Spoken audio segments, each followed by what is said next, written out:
بالله من الشيطان الرجيم. بسم الله الرحمن الرحيم. إن الحمد لله نحمده ونستعينه ونستغفره ونعوذ بالله تعالى من شرور أنفسنا وسيئات أعمالنا. من يهده الله فلا مضل له ومن يضلل فلا هادي له، وأشهد أن لا إله إلا الله وحده لا شريك له، وأشهد أن سيدنا ونبينا محمدا عبده ورسوله وصفيه من خلقه وخليله. أما بعد، فأوصيكم ونفسي بتقوى الله عز وجل. يقول الله تبارك وتعالى: ولقد وصينا الذين أوتوا الكتاب من قبلكم وإياكم أن اتقوا الله. Watukufu wa Islam, panabudi kuihusia nafsi yangu na kuhusieni nyinyi juu ya swala zima la kumcha Allah subhanahu wa ta'ala, wasia ambao Allah aliwahusia ndugu zetu waliotangulia na akatuhusia sisi pale aliposema, na kwa hakika tuliwahusia waliopita kabla yenu tuliowapa vitabu kwa kuhusiana na nyinyi vile vile juu ya swala zima la kumcha Allah subhanahu wa ta'ala kwa kutekeleza amri zake na kujiepusha na makatazo yake. Fuatao ni mukhtasar wa khutba yetu unaozungumzia fadhlul ulfati wat-tazawur baina al-mu'minin, fadhila, ubora wa mapenzi na kutembeleana baina ya waumini. Watukufu wa Kiislamu, tutambue ya kwamba mu'min ni dhaifu pale anapojiweka peke yake, na anakuwa mwenye nguvu pale anapokuwa na mawasiliano na mapenzi baina ya ndugu zake. Anakuwa ni mwenye kifua ambacho kimetawanyika ikiwa atajitenga na ndugu zake, lakini akiwa pamoja na ndugu zake tutakuwa na moyo uliojawa na mapenzi unaopenda kuwa pamoja. Hawezi kuwa na qarar ya mambo yake peke yake ikiwa ataishi yeye kama yeye, lakini atakuwa na qarar swaib pale atakapokuwa na ndugu zake wakishauriana juu ya mambo mbalimbali. Watukufu wa Kiislamu, maisha hayawi mazuri na bora ikiwa mtu atajitenga na kuishi peke yake. Hata akawa na raha kiasi gani, haitokuwa mzuri. Lakini maisha yanakuwa mazuri na yenye raha pale mnapoishi pamoja, hata mkiwa mna shida. Watukufu wa Kiislamu, yote haya ni kwa sababu ya ubora wa mapenzi na watu kuwa kitu kimoja aliyotuwekea Allah subhanahu wa ta'ala pale aliposema, innamal mu'minuna ikhwa, hakika ya waumini wote ni ndugu. Udugu huu kanutaka Allah subhanahu wa ta'ala tuishi liyatiba lana alhaya, ili maisha yawe mazuri kwetu sisi kupitia huu udugu na mshikamano na kuwa pamoja ambao utaingiza mapenzi katika nyoyo zetu. Utukufu wa Kiislamu, ni jambo lilokuwa zuri kwa muumini mkweli atie nguvu mafungamano yake ya kindugu pamoja na ndugu zake waumini, kwa sababu kheri yote ipo katika kukaribiana na kuungana na kuwa kitu kimoja, na shari vile vile ipo katika watu kutengana na kukatana na kupeana migongo, kwa sababu kutengana si katika sifa za waumini. Watukufu wa Kiislamu, muumini wa kweli ni yule ambaye kasifiwa na Mtume Muhammad sallallahu alaihi wasallam pale aliposema, almu'minu ya'laf wa yu'laf. Mu'min ni mwenye kuzoeana na wenzake, kupendana na wenzake, lakini vile vile na yeye awe ni mwenye kuzoeleka. Wala khaira fi ma la ya'laf wala yu'laf, wala hakuna khairi kwa yule ambaye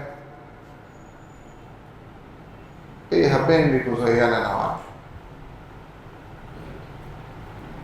wala hapendi watu wamzoee, hapendi kuchanganyika na watu, hapendi mapenzi ya kupendana ile na kuwa kitu kimoja.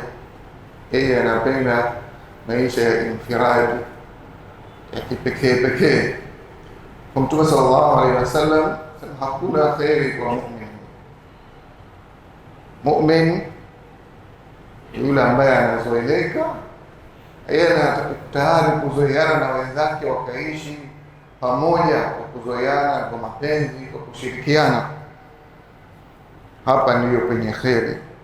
Tukufu wa Kiislamu, mu'min siku zote anasifikana na mapenzi ya kuwapenda ndugu zake, na anakuwa na pupa ya kuhakikisha ana ukaribu uliopo baina yao na ndugu zake Waislamu ambao wanamzunguka. Tukufu wa Kiislamu, yote haya yamekuja kutokana na ubora uliopo katika watu kupendana na kule kuzoeana, kuingiza mapenzi ndani ya nafsi zao. Kwa hiyo Uislamu ukatuamrisha watu kuzoeana na kupendana, na ukatuwekea asbabu ambazo zinapelekea sisi kuweza kuzoeana. Hayo ni hii atazao, watu kutembeleana, kujuliana, unapomkosa mwenzako kumuulizia. Hii ndio sha'nu almu'min, ndio jambo la mu'min lilivyo kwa waumini wenzake. Watukufu wa Kiislamu, tuangalie kidogo al-ulfatu baina dhawil arham, mapenzi ya karibu na kuingiliana pamoja na kuzoeana baina ya watu wa familia, watu wenye karaba, watu wenye ukaribu wa kinasaba. Watukufu wa Kiislamu, umuhimu wa mapenzi unaongezeka na watu kuwa na haja zaidi ya kuwa karibu na kuzoeana baina ya wale dhawil arham, watu wa familia wenye vinasaba wa kinasaba. Familia muhimu wake unaongezeka zaidi kwa sababu wale ni watu wa karibu zaidi kwako wewe, na kama ni wajibu unaongezeka zaidi kwako wewe kujikurubisha kwao, kuwafanyia wema na kuhakikisha unakuwa nao karibu kwa mapenzi na kupendana na kusaidiana. Watukufu wa Kiislamu, Allah subhanahu wa ta'ala katika Qur'ani tukufu anatuambia, wanaza'na ma fi sudurihim min ghillin ikhwana, na tutaondoa chuki iliyokuwamo katika vifua vyao, wawe ndugu. Bila shaka hii itakuwa ni hali ya waumini pale wanapoingia katika pepo za Allah subhanahu wa ta'ala. Mmoja kati ya masahaba, Ibn Abbas, akiwa na tafsiri aya hii, anasema katika mambo ya mwanzo kabisa ambayo watapewa waumini wanapoingia peponi ni hii, naz'ul ghill fi suduri, kuondosha chuki katika nyoyo zao. Nasema waumini wanapoingia peponi tu utakuwa na bwawa la maji ambayo watakunywa na kuweza kutoa chuki iliyomo katika vifua vyao. Sasa Allah subhanahu wa ta'ala anatuambia hapa, wanaza'na ma fi sudurihim min ghillin, tutaondoa yale yaliyopo katika nyoyo zao, katika chuki waliokuwa nazo ya peponi pale, nyoyo safi kabisa. Ikhwana, wawe kama ndugu. Sasa Allah subhanahu wa ta'ala anatuonyesha mfano wa ndugu wanavyotakiwa wawe, kwamba peponi watu watatolewa chuki zilizomo katika vifua vyao, waishi kama ndugu. Sasa hii hali ambao wataishi watu peponi kama ndugu baada ya kutolewa chuki katika vifua vyao, ndiyo tunayotakiwa kuishi nayo katika maisha hapa duniani. Ndiyo ndugu wanaotakiwa waishi katika hali hii, wawe hawana chuki katika vifua vyao, hawana hikdi, hawana baghdha, hawana shahna.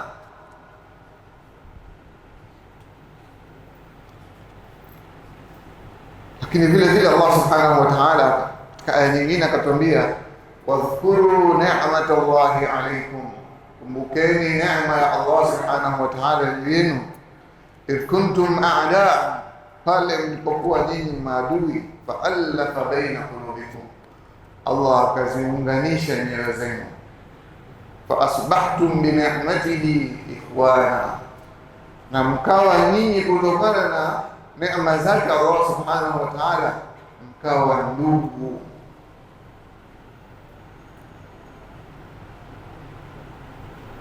Katika aya hii Allah subhanahu wa ta'ala hakuambia fa asbahtum bi ni'matihi, ulikuwa na uwezo wa kusema kitu kingine chochote, fa asbahtum bi ni'matihi ahbaba, fa asbahtum bi ni'matihi mutahabbina, lakini Allah akachagua neno hili, fa asbahtum bi ni'matihi ikhwana, mkawa nyinyi baada ya Allah kuunganisha nyoyo zenu mkawa ndugu.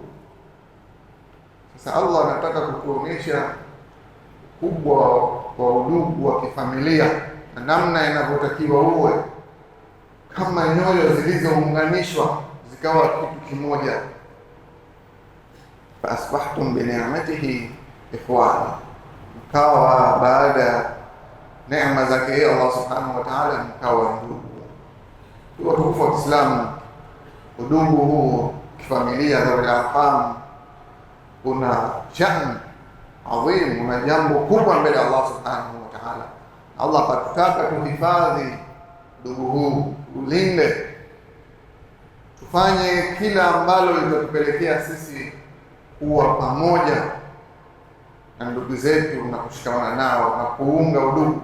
Lakini vile vile Uislamu ukatukataza na qati'atur rahim, kukata udugu na koo la familia. Utukufu wa Kiislamu,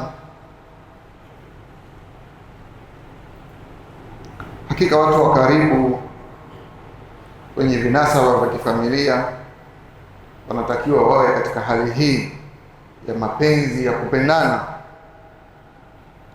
nyoyo zao ziungamanishwe na mapenzi na nyoyo zao zisafike kutokana na chuki, iwakusanye baina yao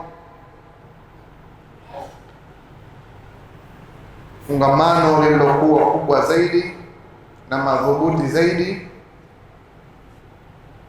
jambo ambalo litaingiza katika nafsi zao mapenzi ya kupendana na kuwa karibu. Watukufu wa Kiislamu, na umuhimu mkubwa kwetu sisi kuhakikisha tunatunza mafungamano haya ya kifamilia na kindugu. Tupo katika zama ambazo watu wanabeza na kukata familia zao na kutupa koo zao bila hata kujali. Tukufu wa Kiislamu, tutambue ya kwamba kuziunga familia zetu, ndugu zetu, ni kutekeleza amri ya Allah subhanahu wa ta'ala, si kufanya favor. Manake unapounga familia yako, watu wako wa karibu wa kifamilia, ukiwa nao pamoja, kufanya hivyo ni kutekeleza amri ya Allah subhanahu wa ta'ala pale aliposema, wa'budu Allaha wa la tushriku bihi shay'an, na muabuduni Allah subhanahu wa ta'ala wala msimshirikishe naye na kitu chochote, wa bil walidaini ihsana, na wazazi wawili wafanyieni wema, wa bidhil qurba, na watu wa karibu, watu ulio na vinasaba nao wa kifamilia pia nao Allah akatutaka tuwafanyie wema, na huu wema hautofikiwa isipokuwa kwa njia ya mahaba, mapenzi na ulfa, na kule kuwaunga na kushikamana nao na kuwa nao karibu na kuhakikisha wanazitunza na kuzilinda kwa na familia. ndio wema wenyewe ambao unakusudiwa hapa. Kwa hiyo unapounga familia zako wa karibu, wewe unatekeleza amri ya Allah subhanahu wa ta'ala. Lakini al-ulfa sababun lilbaraka fi rizqi wal umr, kule wewe kuunga ndugu zako na kukusanyika nao na kufanya nao mazoea na kuwa na ukaribu ni sababu ya kupata baraka katika riziki, lakini na kupata baraka katika umri. Mtume sallallahu alayhi wasallam anasema, man ahabba an yubsata lahu fi rizqi, yule mwenye kutaka akunjuliwe katika riziki yake, wa yunsa lahu fi athari, na zibakie athari zake baada yeye kuondoka kwake, falyasil rahma, basi aunge familia yake, aunge koo zake. Kwa tukufu wa Kiislamu, ndani ya kuunga koo na familia kuna baraka ya riziki na umri pia. Natajwa hata baada ya kufa kwako, fulani alikuwa mashallah anaunga koo, fulani alikuwa mashallah upiti muda fulani anatuendelea, fulani alikuwa mashallah akipiti kipindi fulani anatuingilia hali. Unatajwa, hiyo ndio baraka ya umri. Unatajwa kwa wema hata baada ya kuondoka kwako katika maisha ya ulimwengu. Watukufu wa Kiislamu, vile vile kuziunga familia hakuwa na mapenzi nazo, tahfadhu al-usra, zinahifadhi ile familia mina tafarruq wa nizaa, na hifadhi familia sitengane wala kusiwe na migogoro ambayo itapelekea watu kufarikiana. Ikiwa watu katika familia watakuwa na mapenzi, watakuwa ni wenye kuzijali familia zao, wanaungana, basi kunaondosha zile mifarakano midogo midogo ambayo inapelekea watu kila mmoja kujitenga, na inakuza familia na mnaishi maisha ya kupendana, kusaidiana. Mtume sallallahu alaihi wasallam anasema, laisa alwasilu bilmukafir, mwenye kuunga familia si yule mwenye kuunga kwa kutaka na yeye labda aungwe, au kwa sababu na yeye uko pamoja naye ndo na yeye anafanya hivyo. Yani anafanya kwa sababu na wenzake wanamfanyia hivyo. Laisa alwasil, huyu sio mwenye kuunga familia. Walakin alwasil, lakini mwenye kuunga familia zake, alladhi idha qata'at rahma wasala, yule ambaye hata pale familia yake inapomkata watu hawamtembelei, yeye bado anawaunga, anawajulia hali, anawatembelea. Huyu ndio mwenye kuunga familia kikweli kabisa. Watukufu wa Kiislamu, kuna umuhimu mkubwa wa kuziunga familia zetu. Ndani yake inapatikana taawun, kusaidiana, taqwiyatul mahabba, kukuza yale mapenzi yaliyoko baina yetu, tarbiyatul abna, inapatikana malezi ya kuwalea watoto ala alqiyam alhasan, katika misingi mizuri na kushikamana na familia zao. Watukufu wa Kiislamu, hivyo ndio familia zinavyotakiwa ziwe na watu wa karibu. Lakini vile vile hutuba ikatuelezea hali ambayo inatakiwa awe nayo mtu na watu ambao pengine si katika familia, majirani, marafiki na watu wanaomzunguka katika mujtama, waumini wenzake, wakiwemo majirani zake. Uislamu umeamrisha husnul jiwar, kuwa na ujirani mwema, wasabri ala idha, na kusubiri na kuvumilia juu ya maudhi ambayo mtu atayapata pengine kutoka kwa majirani zake, marafiki zake, na kuto kuyakabili maudhi haya kwa maudhi vile vile. Uislamu umekataza jambo hili, bali umeamrisha kuyakabili maudhi unayopata kwa wema, ili shari isije kuwa kubwa, sababu unapokabili uovu kwa wema uovu unaondoka. Tukufu wa Kiislamu, Mtume sallallahu alaihi wasallam katika hadithi akituhusia juu ya majirani zetu pale aliposema wallahi la yu'min, wallahi la yu'min, wallahi la yu'min, mara tatu Mtume sallallahu alaihi wasallam anaapa kwamba hajaamini, hajaamini, hajaamini. Qalu man huwa ya Rasulullah, sahaba akamuuliza ni nani huyo mjumbe wa Allah? Fakad khaba wa khasira, bila shaka mtu huyo atakuwa amepata majuto na amehasirika kabisa. Mtume sallallahu alaihi wasallam akasema man la ya'man jaruhu biwaqaihi, yule ambaye hatopata amani jirani yake kutokana na maudhi yake.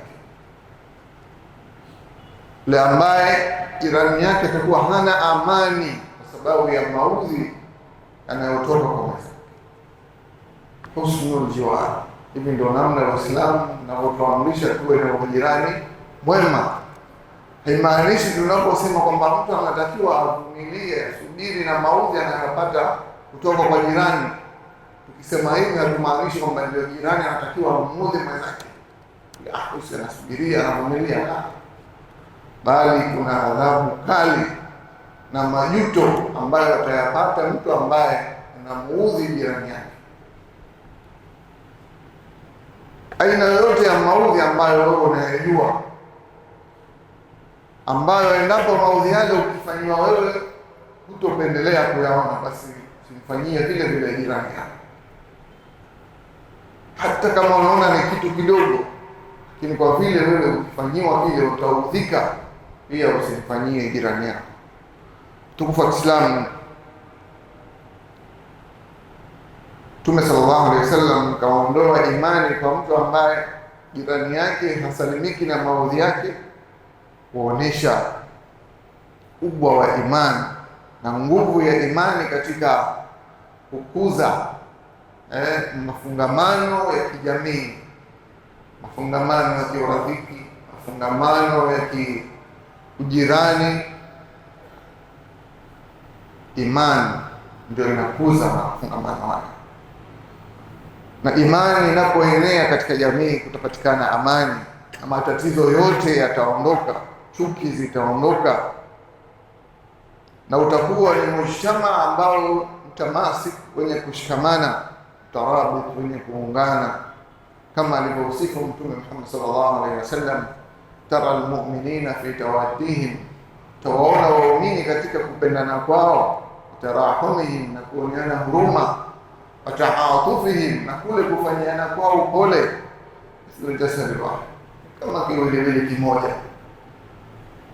Idha ishtaka minhu udhun tadaa lahu sairu jasad bilhumma wasahar, kiwiliwili kimoja bila shaka napougua kiungo kimoja katika mwili mzima na kisa kwa homa.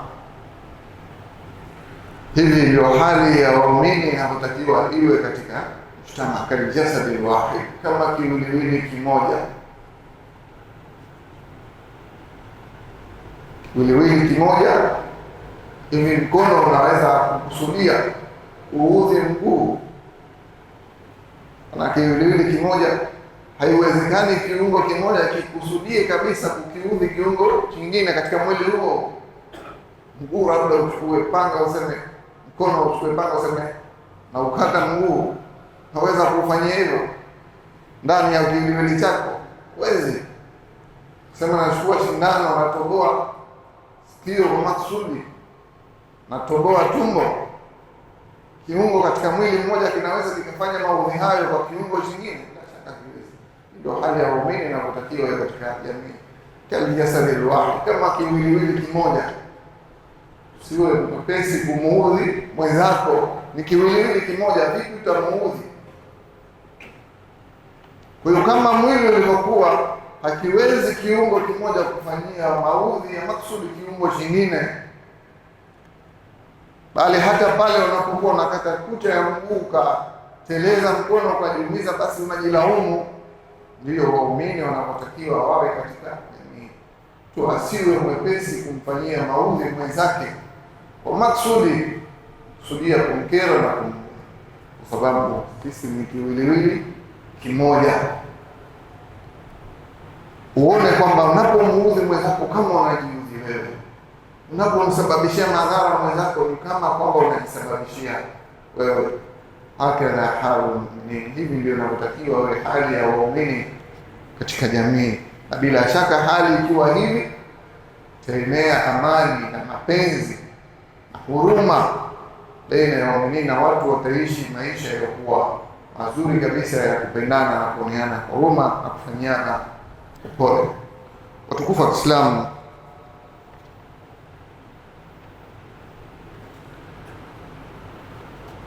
tunaishi katika zama ambazo shughuli umekuwa mwingi wa mwanadamu na ulimwengu umefunguka kuwa pana zaidi na njia za mawasiliano zimekuwa nyingi.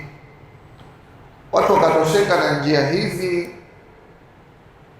na kutembeleana, kutosheka na watu kupigiana simu, kutumiana message, na ile kutembeleana watu ikapungua kwa hali kubwa, jambo ambalo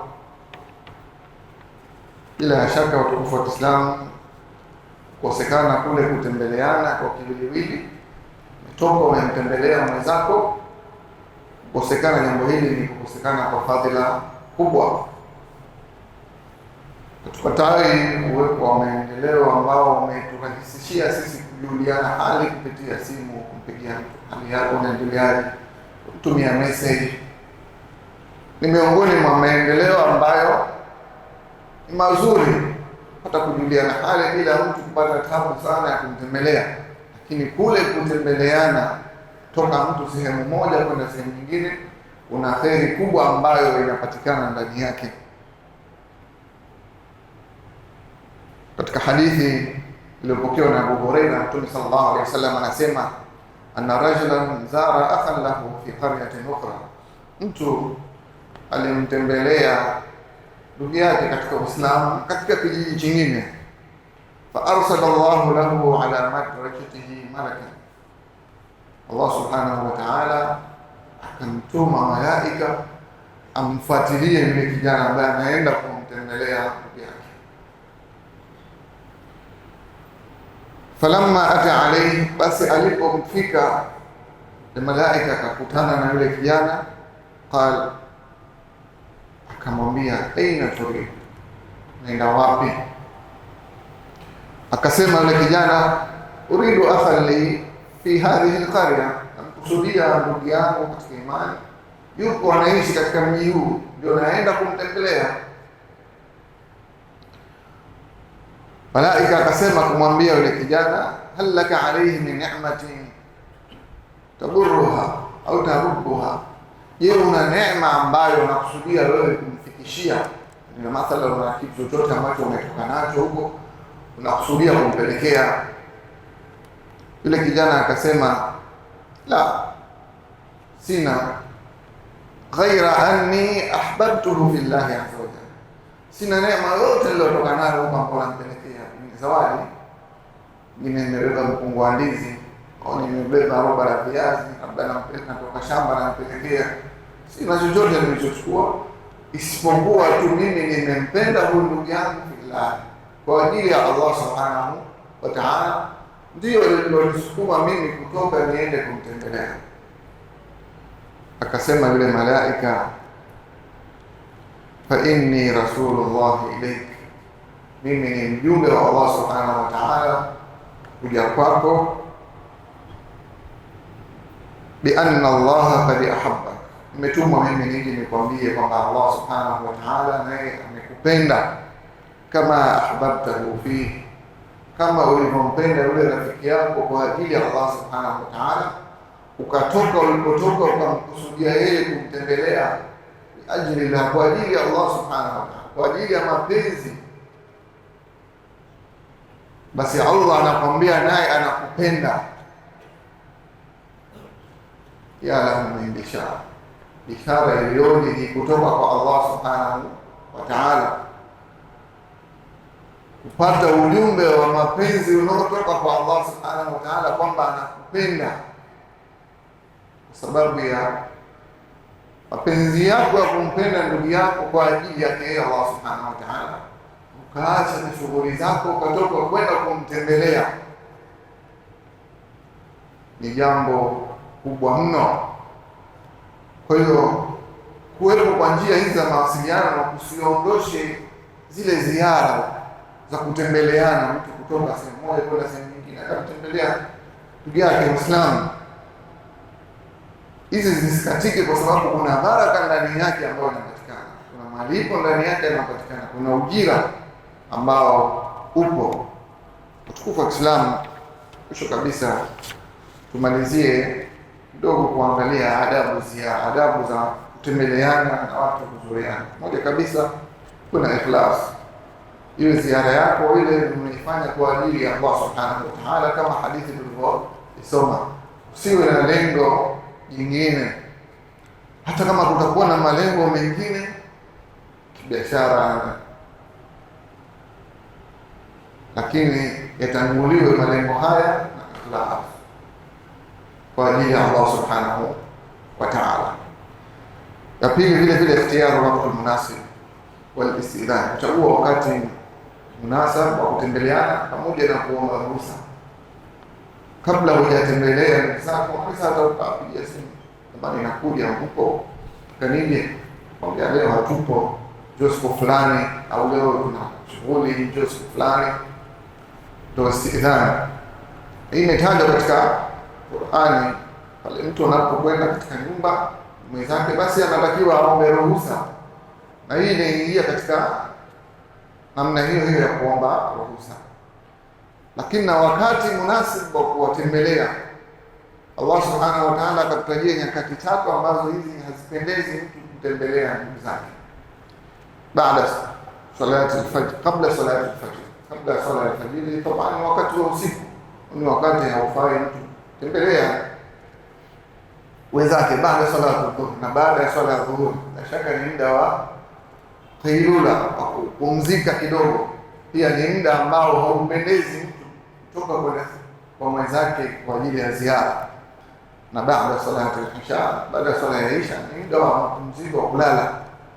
Na hivi ndiyo ilivyokuwa mafundisho ya Mtume sallallahu alaihi wasallam, kwamba baada ya sala ya isha Mtume alikuwa hana story tena na kukaa na kuzungumza, moja kwa moja anakimbilia nyumbani kwake ili kupumzika mapema, ili apate ya mke usiku na qiyamul layl. Miongoni mwa adabu vile vile ghadhul basar, kuinamisha au kufumba macho unapofika katika nyumba ya kule ulipotembelea. Utakiwi wewe kufungua macho wazi kama unaangalia mikuli sahila dogo na kubwa, wewe unaliangalia kama vile unaenda kufanya tajassus, kupekua, kuchunguza. Haitakiwi kufanya hivyo. Fil buyuti asrar, katika nyumba mna siri za watu. Wewe fika pale ulipokaribishwa, macho yako ya siri ni yenye kufunguka, tena unaangalia dirisha hili, waangalia mlango ule, waangalia chumba hiki, utakuja kukutana na mambo ambayo hayapaswi wewe kuyaona. Kwa hiyo hapo unatakiwa ufunge macho na kufika katika majumba yao. Lakini vile vile hapa ikiwa itatokezea kwa kitu kibaya, unatakiwa utoke mle ukiwa ni bubu, maana usizungumze yale uliyoyaona mle ndani. Sio kama wale ambao wanaenda majumbani mwa watu kwa kuchunguza, akitoka hapo nyumba yote iko wazi, hata itangaza naenda mule kuta hichi kuna lile, watu wanaishi hivi, usione ile kuna hichi, atasimulia mambo yote, jambo ambalo halifai wala hatakiwi. Inama ju'ila al-istidhan min ajli al-basar, imewekwa hii kuomba ruhusa. Ule kuomba ruhusa mtu anapotaka kuingia katika nyumba ya mwenzake kwa ajili ya jicho, na usije ukatoka moja kwa moja bila kuomba ruhusa ukaingia kwa kutana na mambo yaliokuwa si mazuri. Kwa hiyo ile ruhusa ya kuhodisha, kugonga mlango imewekwa kwa ajili ya jicho. Maana ukihodisha kwa watu hawapo vizuri, na intadhir, subiri. Ukiambiwa ingia ndio unaingia. Kwa hiyo fumba macho kwa wale watakaoyaona. Addu'a ya ahli albayt, mwisho kabisa ni kuombea dua watu wa nyumba ile ambao walienda kuwatembelea kwa baraka na ikram waliofanyia, waombe dua Allah wazidishie baraka na adumishe mapenzi yenu ya ziara ya Mtume. Kwa Islam hizi ndio fadhila za watu kuzoeana, kuungana na kushikamana na kule kutembeleana baina ya waumini na watu wa karibu. Naomba Allah subhanahu wa ta'ala tudumishe mapenzi baina yetu, tudumishie mahaba ambayo itapelekea sisi kupata radhi zake Allah subhanahu wa ta'ala. Allahumma ja'alna alladhina yastami'una al-qawla fayattabi'una ahsana. Assalamu alaykum wa rahmatullahi wa barakatuh.